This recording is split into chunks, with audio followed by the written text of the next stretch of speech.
Байгаль хамгаалагчдын ажлыг ингээ харж чад хамгийн хэцүү нь одоо энэ түүмэр бололтой надад санагдаж байна те. Тэгээд түүмэр ер нь гарах шалтгаанууд нь ямар шалтгаан байдгийг юм бэ? Тэгээд энэ түүмэрийн бас нэлээд олон төрөл байх шиг байна те. Та энэ түүмэрийн тухай ярьж байна. За энэ жил бас түүмэр ихтэй нэг хуурашилт ихтэй болохоор нэгт хуурашилт ихтэй, хоёрт бас хүний буруутай үйл ажиллагаанаас болж байна. Тэгээд хуурашилт ихтэй болохоор бороо орохгүй энэ үе үйлнээс аяг цахилгаан их унж түүмэр их гарч байна л да.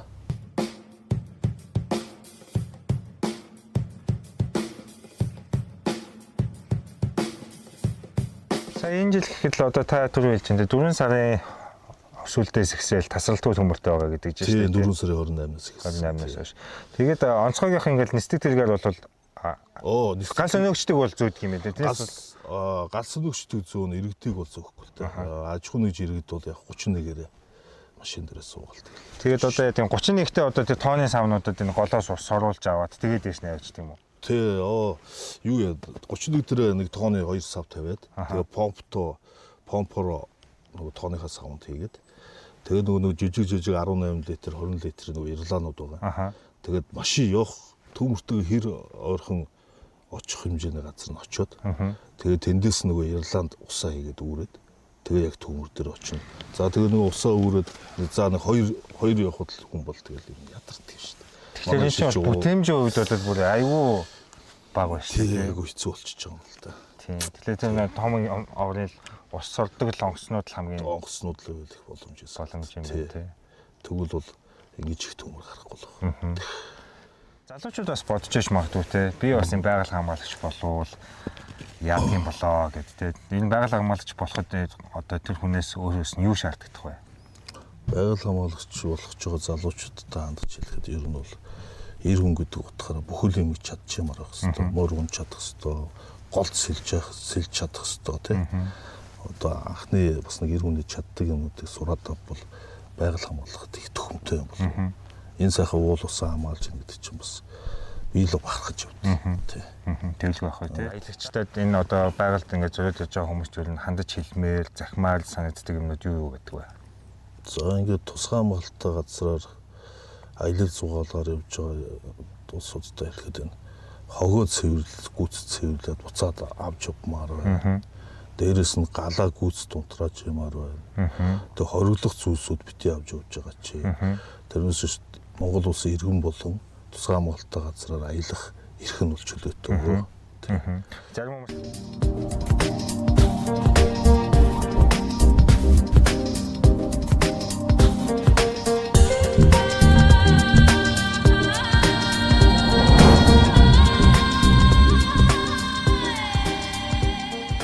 За сайн бацгано та бүхэндээ сайхан өглөөний мэндийг бид Европын эхнээс хүргэж байна. За энэ хаантай тусгай хамгаалалттай газрын тухай өгүүлж байгаа хаан инти подкаст ээлжид нэгэн дугаараа Алдарт хонин нуг гэдэг газраас та бүхэнд хүргэж байна. Өнөөдрийн бидний зочин болвол хаантай тусгай хамгаалалттай газрын одоо байгаль орчны улсын байцаагч, ерөө хэсгийн ахлагч Бүрбаатрин Ганзүрэг та уулзах гэж байна. За сайн байна өглөөний мэнд. Өглөөний мэнд. За сайн.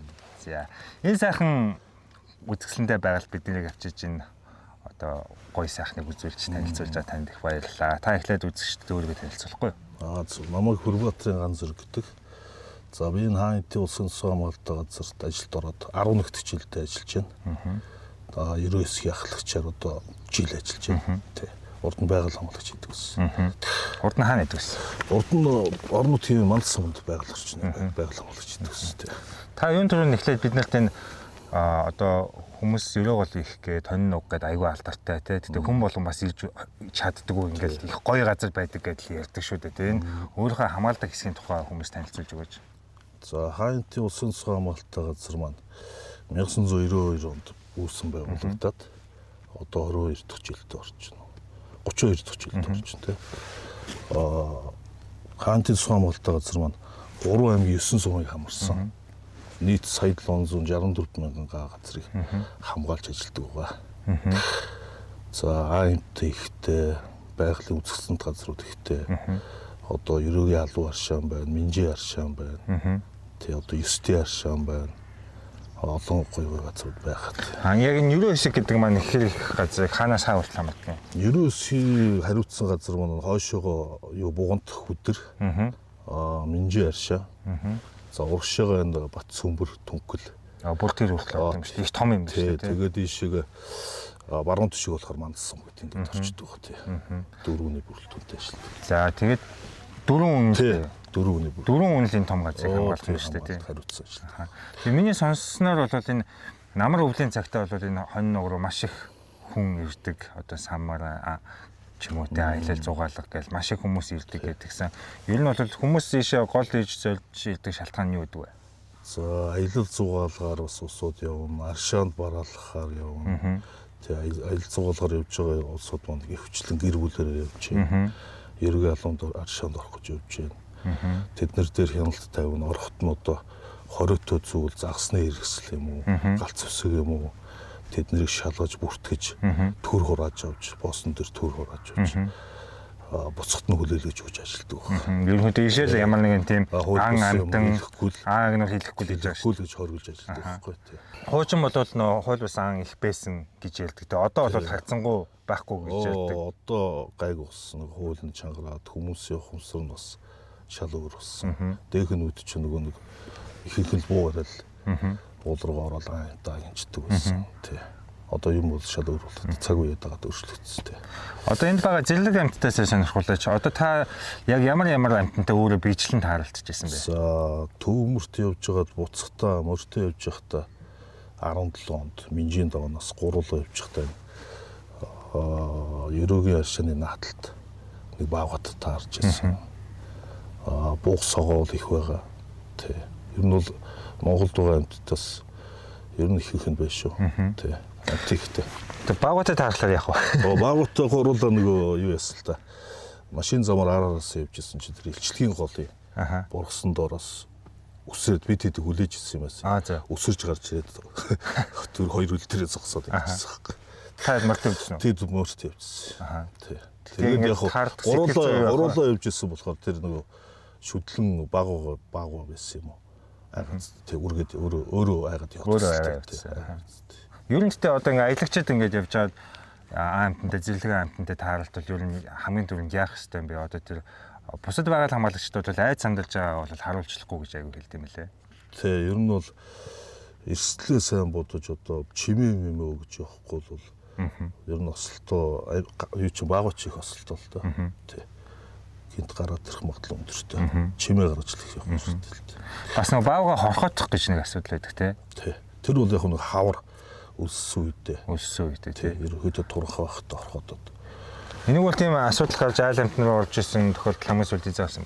Энэ ч манай нэг байгаль хамгаалагч одоо мигмар сүрэнгээд ахих ганц айл байдаг. Ийшиг бол баавга могоо дайрсан тохиолдол одоогор бол сонсогддог үл. Одоо болох. Зөв. Одоо дээрээс нь бас нөгөө улаан наманд орсон хүдрэл гэж амтан байгаа юу тий. Хүдрэг байгаа, тул байна, тул байна тий. Хууль бас ангийн хулгаанаар бас мэрсэр уулаар одоо хөл юу мортой ч юм уу, явган ч юм уу явдаг бас тиймэрхүү асуудлууд ер нь багассан баг. Тий. Тэрнээс зам харгуу бол айгүй хэцүү учраас машинаар бол хууль ус сан хийнэ гэсэн ойлголт байхгүй шүү дээ. Машинаар бол хууль ус юм хийнэ гэсэн юм бол байхгүй. Минжи юу хонь нүгэ аршаа орохт бол ер нь бол жижиг жип мэд бол явахт бол хүндрэлтэй л дээ. Ер нь бол 31 мөрөл явахгүй. Байгаль хамгаалагчтай ажлыг ингээ харж чад хамгийн хэцүү нь одоо энэ түүмэр бололтой надад санагдаж байна те. Тэгээд түүмэр ер нь гарах шалтгаанууд нь ямар шалтгаан байдгийг бэ? Тэгээд тэр түүмэрийн бас нэлээд олон төрөл байх шиг байна те. Та энэ түүмэрийн тухай ярьж байгаа шүү. За энэ жил бас түүмэр ихтэй нэг хуурашилт ихтэй болохоор нэгт хуурашилт ихтэй, хоёрт бас хүний буруутай үйл ажиллагаанаас болж байна. Тэгээд хуурашилт ихтэй болохоор бороо орохгүй энэ үе үйлнээс аяг цахилгаан их унж төмөр их гарч ирэл та. 4 сарын 28-наас хойш төмөр ер нь дараалал гараад араараас л гараад. Одоо хүртэл төмөртэй л байна. Тэгээ төмөр гарахлаар та хэд одоо онцгой руу мэдэгддэггүй. Тэгээ бас өөртөө бас төмөрөө унтраах гэж явдаг. Юу яадаг? Яаж ажиллах вэ? Манай хамгаалтын захиргаач нь хотод байдаг. Хамгаалтын захиргаанаас сансраас мэдээлэл аваад тэрнийхээ дагуу онцгой бүгдээрээ мэдээлэл тэгэл онгоцоор ирэх нь байгаль хамгаалагч нар өөрсдөө онцгойхонтойгоо хамтарч ажиллана.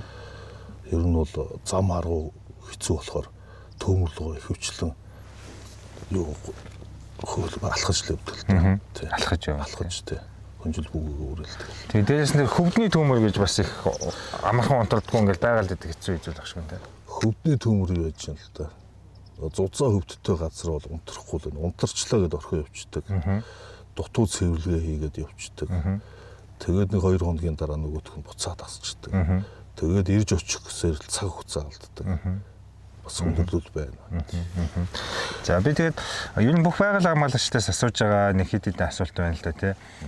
Ер нь ингээд байгаль хамгаалагчийн ажлыг харж байгаад надад бол их аюу хүнд ажил санагдаж байгаа хөөх. Тэг баг цэргийн ч гэмээр юм шиг тийм ажил харагдаж байгаа байхгүй тий. Та бүхэнд ер нь ажиллаа хийж явж гүйцэтгэж явж байхад тулгардаг хэцүү асуудлууд юу юу гэдэг вэ? Хэцүү асуудлууд байна. Бид нар чи хавар номортоос гүний эргүүлэр морин эргүүлэр явдаг. Тэр үеэр бас бороотооч байна, цастаач байна. Тэгэл тэр болгонд бүгдээрээ явна. Тэгэл төмөр гарсан үед бүгдээрээ бас явна. Тэгэд ер нь бол унтраах багаж хэрэгслээ захуулаад ер нь жоох дутмаг ажилладаг. Гүний эргүүлэгч одоо хэдэн километр явах вэ? Хэд хоног явах вэ? Ер нь бол 7-оос нэг 10 хоногийн хугацаатай л морьтой явдаг. Морин дээр бүх хүнс усаа юм ганцглаад явна. Хоол хүнсээ бүгдийг ганцглаад. Тэгэл 7-оос 10 хоног явдаг. Гүний эргүүлийн гол зорилго нь явах уу? Гол зорилго нь одоо уул одоо газар орныхоо байрлалыг шинээр орсон байгаль хамгаалагч нартай таниулж гин. Хоёрт тэр хуул бус ан хийж байгаа нөхдүүдийг бас хийлэхгүй урчилж ажиллаж байна. Тэ. Ер нь бол олон талын ач холбогдолтой. Хаагур амьтад илүү өсөж байна. Хаагур одоо шилэн бүсд моднууд их байна тий. Тэгээ өртсөн төмрийнхаа байдал юу газар орныг бас сайн үзэж хараад тэгэл явдаг л та. Өнөөдөр энэ хонин нуг дээр маань болохоор энэ Гүднамт Солонгос улсын одоо шуу судлаачид ирж ажиллаж байна. Тэгээ та бүхэн бас Солонгос улсад очиж шуу судалтай холбоотойгоор туршлага солилцож ажилласан юм байна. Тэр нь хаант цэцгамалтай газар маань гадаад харилцаа бас нэлээд сайтай газар надад санагдлаа. Яг өнөөдөр энд болж байгаа судалгааны ажлын талаар та бүхэн яаж өгч? Судалгааны ажил маань энэ жилийн нэг байгууллагын төлөвлөгөөнд тусгацсны дагуу би тэд юу манахаас 4-ний бүрэлдэхүүнтэй Солонгос улсад очиж 7 хоног шууны судалгааны ажил хийсэн байна. Сая солонгосчууд 5 хоног бүрэлдэхүүнтэй ирээд хонь нуг дээр шуу судалгаагаар ажиллаж байна. Одоо жишээ нь ямар шуу, шин төрлийн шуу судалж байна. Барьсан шуугаа хэмжиж байна, одоо бүгжилж байна. Тэгэл энэ ч одоо баг 20 жилийн аваад тэмдэглэж байгаа юм байна тий. Тэгэхээр 20 жилийн өмнөөс солонгосуудаас судалж эхэлсэн гэсэн үг. Ер нь бол шип босны 10 жил яваа гэдэг. Солонгосын өөрийнх нь суу судлалын төв нь 20 жил яваад байна. Тэгэхээр Монголд ирээд бол 10 жил. Монголд бол хайнтай цусгаан хамгаалалттай газартаа шип босных нь 10 жил яваад байна. Уур амьсгалын өөрчлөлт дэлхийн дулаар л гэдгийг ингээд айгүйх ярьдаг болсон. Гэхдээ ингээд та бүхэн яг байгаль дээр байгаагийн хувьд бол энэ үнэхээр уур амьсгал өөрчлөгдөж байна уу? Дэлхийн үнэхээр дулаарч байна уу? Тэр нь биднэрт бас үнэхээр ингэж боддоор ингэж харагдаж мэдрэгдэж байна уу? Та энэ талаар юу гэж боддог хувийн бодол? Тэгээд дэлхийн дулаар их явагдсанаас л энэ хуурашт их явагдаад байна л да. Урд нь ийм одоо энэ жил шиг юм гандууч жил бол болж байгаагүй. Их хоор байсан. Ялангуяа сэлэнгэд тийм сэлэнг энэ жил бол сэлэнгийн бүсүүд бол хэцүү л. Тарамаар байхгүй, хадлан тийжэл байхгүй. Тэр нь бол гандуулж байна. За тэгээд өөр одоо ингээд та ингээд аялагчдад энэ одоо байгальд ингээд зориулж байгаа хүмүүст ер нь хандаж хэлмээр, захимаар санагддаг юмнууд юу гэдэг вэ? За ингээд тусгай хамгаалалттай газраар аялал зугаалгаар явж байгаа улсуудтай хэлэхэд энэ хогоо цэвэрлэл, гүйц цэвэрлээд буцаад авч явмаар байна. Дээрээс нь галаа гүйц дунтрааж ямаар байна. Тэгээ хориглох зүйлсүүд бити авч явж байгаа чи. Тэрнээс Монгол улсын иргэн болон тусгай хамгаалалттай газраар аялах эрх нь бол чөлөөтэй. Зарим хүмүүс нэг дахин цаазд газар ихлэ очиж болохгүй, зөвшөөрөл авахгүй гэж бас бодд юм шиг лээ тий. Бас тэр талаар ташаа бодлоо явагдаад байдаг тий. Манайх ч тийм бол байхгүй. Хяналтын цэг дээр ганц цамттай болохоор тэрэн дээр нэг посттой байнгын 24 цагийн посттой тэрэн дээрээ бүртгэлжүүлээд шалах юм шалгаад тэгэд явуулдаг. Та түрүү хориглох зүйлс гэсэн одоо буу одоо уур юу явах вэ? За уур загсны эрсэл уур байна. Тэгээд галц зэвсгээс буу байна. Бостоор бол байхгүй. Тэгэхээр хүмүүс бол яг ингээд чөлөөтэй аялж болно. Гол нь хуулийн заасны дагуу энэ газар орноос ургамал бас авч болохгүй түүж болохгүй тийм. Ургамал түүж болохгүй. Тийм. Тэгээ хөрс ухаж болохгүй. Хөрс ухаж болохгүй. Тэгээ ихгүй агнуур ихгүй. Тэгээд бусдаар хичээлээ. Гол нь бас зарим байгаль хамгаалагч дэгдэг гэсэн нөө хогоо авчихгүй бол бус цагт чинь гарахгүй шүү. Тий. Хогоо авчихгүй бол одоо ер нь бол хогийг их шалгадаг болсон буцахт нь. Гэтэ одоо ер нь бол залуучууд энэ аялж байгаа иргэд маань их ухамсартай болсон байна. Хог бууг бас мундаг цэвэрлээд буцаад аваад явдаг болсон. Гэтэ нэр энэ зам зур бол хог ерөөсөө харагдаагүй шүү дээ. Тий. Ер нь бол яг хавартаа нэг манах чинь нэг цас ханзарсны дараа бас цэвэрлэгээ. Тий. Хон нэг юу ерөөг аршаа хүртэл сайхан цэвэрлэе явчихдаг. Тий. Ашаантай холбоотой нэр Ашаанд бас хүүдний үйлрэлд голчлон хүмүүс ирж ордог. Зуны үйлрэлд бас орох жоохон тохиромжгүй байдаг. Хүүдний үйлрэлд болохоор нөгөө ерөөг аршаа маань жоохон цэнгэг байдаг. Хоёр нөгөө зам арга нь чөлөөтэй явахад амар байдаг болохоор их хвчлэн өвөл ирж ороод байдаг. Тий. Зам бол бас гайгүй. Тэгэхээр одоо ингээд сая наашаа зам дэрж байгаад бол энэ усгүй хуурай байгаа учраас зам их цагаан байна гэдэг. Урд нь бол ингээд зам чинь баг ингээд завь шиг ингээд удаан усан дээр явдаг гэж хэлсэн тийм. Байнга л шавхартай. Тий одоо шавраас л уснаас л их айдаг гэсэн чинь. Шавар суучих, хаана очиж суучих гэх.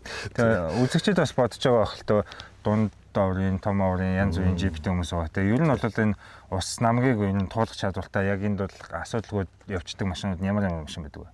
Одоо зээл 131 л наашаа их хвчлэн явдаг юм. Тэгээд яг тэгэхээр энэ зам аруудыг цогцсон. Живний болохоор живний үед одоо 80 байна. Одоо 76, 77 нууд байна. Энэ нийт сайн. Бусдаар бол хэцүүлтэй. За. Яшгүй би танаас өөр асуугаагүй хэлмээр санагдчихсэн зүйл байна уу? Бид юу байгаль хамгаалагч нар бид нар ч одоо постн дээр 10 хоногийн хугацаатай гэж ээлжиж хэлсэн байхгүй. Ер нь бол мод манах чиш тусгай хамгаалалттай газар нөө цэвэрлэгээний журмаар мод бэлтүүлдэг гэсэн. Ой газраас зөвшөөрсөн газрынх нь одоо хамгаалалт хязгаарлалтын бүстэй цэвэрлэгээний ажил хийгддэг байгаа. Өвөл 100 бол хийгдэггүй. Өвөл хийгдэн тэгээд ер нь бол нойр хоолгүй хэдэн цагт ч хамаагүй ингээд 10 хоног ажилтдаг дээрээсээ хоол. Тэгээд одоо энэ жил чи бид нар чинь 4 сараас хойш энэ бол төмөрт яваад бас хэцүү л байл. Хүн болгон л. Ачаал маш их ихтэй байсан. Тэгээд одоо сайжирч байгаа юм бол тийм. Гэтэ надад бол ингээд байгаль хамгаалагчтай ярилцаад байж байгаа гэдэг. Та бүхний ажлын нөхцөлийг яг тэр цэрэг цагдаагийн одоо хүндрүүлсэн нөхцөлд авч үзэн ш. Тэгээд тэтгэврт гарах насыг арай их тогтоох ч юм уу те бас нэг арай өөр бодлогын шинжлэхтэй зүйл шаардлагатай юм шиг санагдаад байна. Одоо дотроо л боддгий одоо би ч одоо 60 гартлаа энд одоо ажиллахад хэцүү юм байна. Ядаж нэг 50-тай болгоод одоо цэргийн юунд оруулчихвал хэцүү юм бол тий. Тэгэхгүй бол одоо монгол хүний эр хүний нас ч бас болох шүү дээ. Тий. Тэгээ одоо энэ байгальтайгаа тэгээд шөнөөрөө хідэн цагт ч хамаагүй хоол ундаа идчихээн. Тэг чи бас эрүүл мэндээр охирол амарх үедээ амарч чадахгүй нэг тийм шүү дээ. Нойр ч бас айгүй чухал бүтэн гэр бүлээсээ хоол ингээд ажиллаж байна. Тэгтээ манайх бас сайжирч байгаа л да. Ажлын нөхцөл. Залуучууд бас бодож иж магадгүй те. Би бас энэ байгаль хамгаалагч болвол яах юм болоо гэд те. Энэ байгаль хамгаалагч болоход одоо тэр хүнээс өөрөөс нь юу шаарддаг вэ? Байгаль хамгаалагч болох ч байгаа залуучуудтай хандж хэлэхэд ер нь бол эр хүн гэдэг утгаараа бүхэл юмыг чадчихмаар байх хэвээр, мөр хүн чадах хэвээр, голд сэлж чадах хэвээр тий. Одоо анхны бас нэг эр хүний чаддаг юмнуудыг сураад авбал байгаль хамгаалахад их төхөмтэй юм бол энэ сайхан уул усан хамгаалж байгаа гэдэг чинь бас бие л бахархаж явдаг тий. Тэглэг байх бай тий. Тэгээд манай ерөө хэсэг маань бол бас Монгол орондоо хамгийн их хошмоттой буюу самар их гардаг хэсэг гэж би бол сонссон. Тэгээ ер нь бол одоо удахгүй бас самар болох гэдэг чинь. Тэгээ энэ жилийн хувьд бол самарын гарц нь ямар байна? Ер нь ингээ хүмүүс самар түүгээд явхад бол энэ чинь бас бүхэлдээ нэлээх ажил ордог асуудал бол та энэ самартай холбоотой жоох ялж өгөөч. Энэ хошмотын самар одоо хошмот чи өөрөө хинтээ нүрүүд авч их ургасан. Тэр зүс маань хаянтын улсын цус хамгаалалттай газар харьяалагдсан газар их ургадаг байгаа. Тэгээд энэ хошмотын самрыг хийж байгаа одоо аж ахуй нэгжүүдтэй нөгөө гэрээ хийгээд тэгээд ерөөхдөө мандал сумд ковот ирээд ковотынхаа дагуу аж ахуй нэгжүүд нь ковото аваад тодорхой хэмжээний төлбөрийн төлөөд тэгээд хаантын усан цус хамгаалалтын газраар нэвтрэхэд нь гэрээг нь шалгаад тэгээд килограмм тутмаас 1000 төгрөгийн хураамж авч ажилтдаг байна тийм. Ингээд болохоор ямар хэмжээний самар авах боломжтой вэ? Ер нь бол манайх чинь юу л да ер нь үйлдвэрлэлийн зорилтоор бол бэлддэг шүү дээ. Ахуйн зорилтоор бэлдэн нэг иргэн маань одоо 40-45 кг самар бэлдэх хэрэгтэй байдаг. Борцоогоор цайруулснараа цэвэрлснээр л тэгж авдаг. Тэгээ одоо энэ самар түүх гэдэг ингээ отглоод явж байгаа хүмүүс одоо тэр байж байгаа орчин ямар хөө байдаг болон бас тэр хог хаягдлын төр дээр та бүхэн ямар хөө одоо хяналт тавьж ажилтдаг вэ? Өвлийн цагт бас энэ гол ус хөлдөөд мөстөө болцох үед бас тэр хүмүүсийн одоо золчих хөдөлгөөнийг хянахад илүү төвөгтэй байдаг уу яадаг вэ? Тэгээ нөгөө самрын хугацаа маань өөрөө 10 сарын 10-наас 2 сарын 1 ингээд явдаг. Тэр хугацаанд ер нь бол ерөө гол хөлдөөд машин явах даах хэмжээний болсон үед нь манал сумын онцгой байдал, байгаль орчны алуунаас цагдаагаас бүр яахгүй эрүүл мэндийн одоо эмнэлгийн хүмүүс ч юм уу бид нэр одоо ерөө гол энэ ихэн дээр гэр бариад бугоончгт байрлаад тэндээ ингэж ажилтдаг байна. Тэгэхээр бүртгэлжүүлж байна. Цагдаагаас ч одоо жишээ нь хууль бусаар авих хэмжээгээр авч явж гэнэ үү? Тэрийн тийм байвал устгалд оруулна. Манайхаас хичгээд бөөнөрөө хамтраад галт зүгтээ явж гэнэ үү? Тэр мөрөн дээр нь бас арга хэмжээ авч ажилтдаг байна. Тэгвэл тэр хүмүүс ч бас отглоо олон онж байгаа юм чинь тийм. Отглоод одоо ууланд очиод маш их хэмжээний сог тарьдаг. Тэгээ эргээд нөгөө байгаль орчинд нөлөөлөх байдал нь хэцүү. Тэгээд энэ тэнд бас нэг наан яадаг тэгээд шилмэл хаягдчихаар бас одоо давхар ингээд линзтэй одоо төмөр гарах магадлал өндөр болчихдог бас. Харин тэр нэг хөрөлсөх ерөнхийлөгч маань онцгой байдлын сайд байхдаа яг нэг батлага ерөнхийлөгчтэй нэг төмөр дээр ажиллаж байхдаа архины шилгаяг гаргаж үзүүлж байсан тийм. Энээс болж их төмөр гараад идэв юм аа гэдэг. Тэг ер нь яг нөгөө наранталтаа хаягдсан юу ч магадaltaал юм болов гэж бодод. Тэгээ шар давхар шар усан дээр ингээд хаягдчихдаг. Тэгээ байнгын өдрийн нар үдээ нөгөөд чинь давхар шилдэг болохоор нөгөөд рүү хасдаг өгдөг. Тэгж яагаад асан магадaltaа бол юм болов гэж бодож. Ер нь тэр нэг Монголын яс модонд гарсан биш, халахын яс хатанд гарсан биш гэх үг байдаг. Тэгсэн чинь үнэхээр самартай жил бол бүгдээ дэдэж явууланд галтсан байт юм байлээ гэд би үг сонсч байсан. Үнэхээр их хүн илдэггүй ер нь самартай жил. Самаргүй жилийн хувьд бас та нар ажил хөнгөн байдаг уу? Тий, ер нь бол самаргүй жил чинь одоо самар орохгүй жил бол яг нөгөө цэвэрлэгээний хотолтоор нөгөө тогтоосон хэмжээнд газар нутгтэр нь манал сум юм, ерөөгийн байгаль ойн газар ангиас инженерүүд нэрж талбай тусгаалт хийгээд тэрнийхэн дагуу аж ахуйн нэгжүүд тусгаарласан талбайдаа одоо цэвэрлэгээний ажил хийгдэж ажилладаг баг тий. Тэгээд 2007 он 8 онуудад их хэмжээний төмөр гараад их хэмжээний хошмоц шатсан.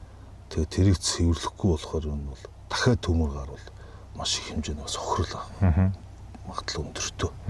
Тэгээд тэрийг цэвэрлснийхээ улмаас бас оймод маань өөрөө буцаан сэрэх чадвар нэрэ өндөр. Одоо бидний нурд байгаа уул тэгээд бас зам дэс уулуудад энэ төмөр түтсэн газар багш байсан. Ялангуяа тэр даваанаас наашаа доошо буугаад ирж байхад тий. Тэр хизээний төмөр вэ? Тэгээ одоо ингэ сэргэж байгаа байдал нь энэ хэд орчим жилийн дараа ер нь байгаль буцаж сэргдэг юм бэ? За энэ хон нугийн юу чинь 2007 тэд 7 нэг Mi 8 онд гэж шүү дээ. Тэр жил ер нь бол хон нуг үеийн авирч нэлээд төмөр авсан. Тэгээд 2016 оны Минжийн хагуура модтой тэнд гардаг төмөр дээр аврахын нэг хүмүүс иржээс онгоцоор тий. Тэд нар ихтэй нэг ах байсан. Тэр ах нь энэ газар 30 жилийн дараа ирж байна да. Бас тэг сайхан яагүй шүү. Сэргээгүй шүү тий гэж ярьжсэн. Тэг би өөр хажууд нь байсан болох сонсч байсан. Тэгэхээр бас л цаг орд юм байна тий. Орон тэгээд өөрөө навчт мод төрүүлээд их ургачт юм одоо хосмос. Тийм. Шилгүүс дуудчих яг удаан ургалттай болохоор. Ер нь бол навчт мод төрүүлж ургаад тэг сүйдрэлж өгдөг юм байна. Сүйдрэлж өгөөд дараа нь яг ер нь бол навчт мод ч айгу богино хугацаанд ургачтай. Шилгүүс мод өөрөө урт настай болохоор айгу удаан Тэгж нөгөө шилмэс мод нь өөрөө дээшээ өндөгөд ирэх нь хус чинь нөгөө 20-30 жилийн настай тэгээд унж өгвөл унж өгвөл зааг нь гаргаж өгдөг. зааг нь гаргаж өгöd. Сайхан нар мар тусгаад өгч байна. Энэ төмөр унтраахтай холбоотой нэрээ бас энэ дэвшилтэд техник хэрэгсэл одоо юу хэрэглүүл та бүхэнд одоо ер нь зүйтэй юм шиг санагддаг. Одоо ингээл нисдэг тэрэг гэж байна. Одоо хойно Оросын холбооны улс бас их төмөр гардаг. Онгоцоор бас их тэрэг унтраад ах шиг үгүй. Тэгээ ер нь бол ямар техник хэрэгсэл шинээр нэвтрүүлээсэ гэж боддог вэ? Одоо энэ орчин цагаа дагаад одоо миний бодлоор одоо тэр ус соруулдаг нэг онгоц байдаг шүү дээ. Онгоцнууд их гарцсан. Гадных их хэрэгжилж байна. Одоо тэрийг л одоо мөрөдчих шүү дээ. Тий. Улам сайхан болох байх та. Байгаль орчны чиглэлээр. Одоо байгаа үлдсэн байгалаа болно.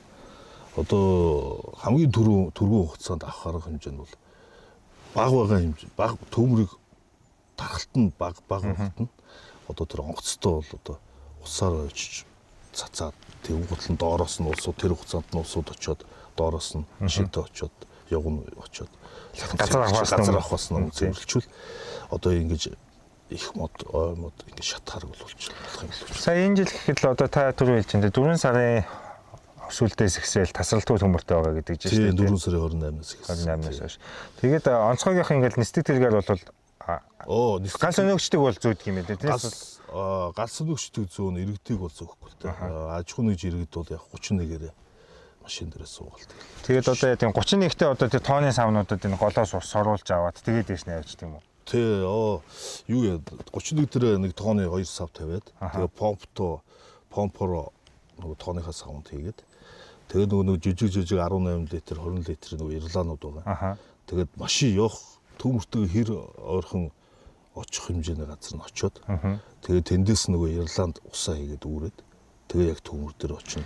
За тэгээ нөгөө усаа үүрээд за нэг хоёр явхад л хүн бол тэгэл юм ядардаг юм шүү дээ. Тэгэхээр энэ чинь бүтээмжийн хувьд бол бүр аюу баг байна шүү дээ. Айгу хэцүү болчихж байгаа юм л да. Тийм. Тэгэхээр тэр том оврын ус сордог л онгоцнууд л хамгийн онгоцнууд л их боломж юм байна тий. Тэгвэл бол ингэж их төмөр гарахгүй л байна. За ингээд шийдвэр гаргадаг хүмүүс маань бас та бүхэн энэ байгаль хамгаалагчдынхаа онцгой байдлынхаа ажилчдынхаа энэ ажиллах нөхцөлийг бас сонслоо шүү дээ. 2 тонн усыг энэ голоос аваад тэр өндөр уулын орой дээр явж тэр чинь одоо хэдийн хэмжээний халыг унтраач юм шиг тий. Айгу хэцүү. Хүндрэлтэй. Тэгээд нөгөө хүмүүс ч өөрсдөө бас дээшээ доошоо гүн.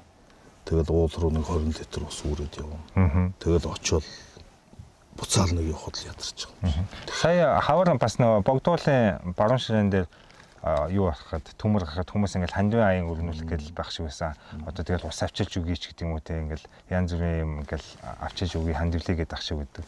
Танаа энд бол банк төмөр гарсаар орон нутгийнхын юм болоод одоо хэцүү л болоод байна шүү. Хэцүү болоод байгаа тий. Аж ахуйн нэгжүүд одоо агай өндөр өртгөөр маш улсуудыг цалинжуулж явуулж байна. Тэгэхээр бас аж ахуйн нэгжид бас агай хүндрэлтэй. Аж ахуйн нэгжид одоо хандиваараа нутаг орноо хамгаалах гэж л одоо хийж гин гэсэн үг байна шүү дээ тий. Өөрсдийнхөө нөө дотоод боломжоор одоо бас хүндрэлтэй л болчихлоо л та. Ер нь одоо бусад ингээ монголчууд ингээд яг төмөртэй үед одоо зарим жилүүд 15 16 онд их төмөртэй байсан шүү дээ. Тиймэрхүү төмөртэй үедэд ер нь байгаль хамгаалагчид болон галцсан нөхцөлд ер нь одоо ямар нэгэн хандив тусалцаа үзүүлэх гэвэл юу өгвөл зүгээр гэдэг вэ? Мөнгө гэх юм уу эсвэл техник хэрэгсэл байх юм эсвэл тэр хоол хүнс байдаг юм уу юу гэдэг? Хоол хүнс одоо шатхуун тий. Тэгээд гал унтраах багаж өвлөөх чөхөрөө.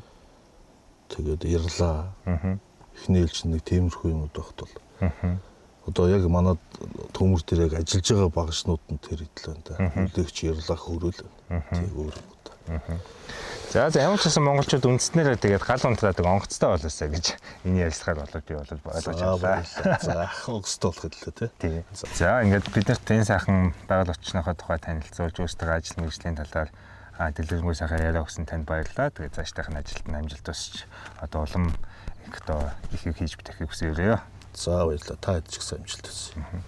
За баярлалаа үзэгчдээ. Ингээд бидний ярилцлага дараагийн одоо судлаачдын ярилцлагаар үргэлжлэх болно. Та бүхэн подкастаа үргэлжлүүлэн дугаар болгоныг алгасахгүй үзээрэй. Баярлалаа та бүхэнд.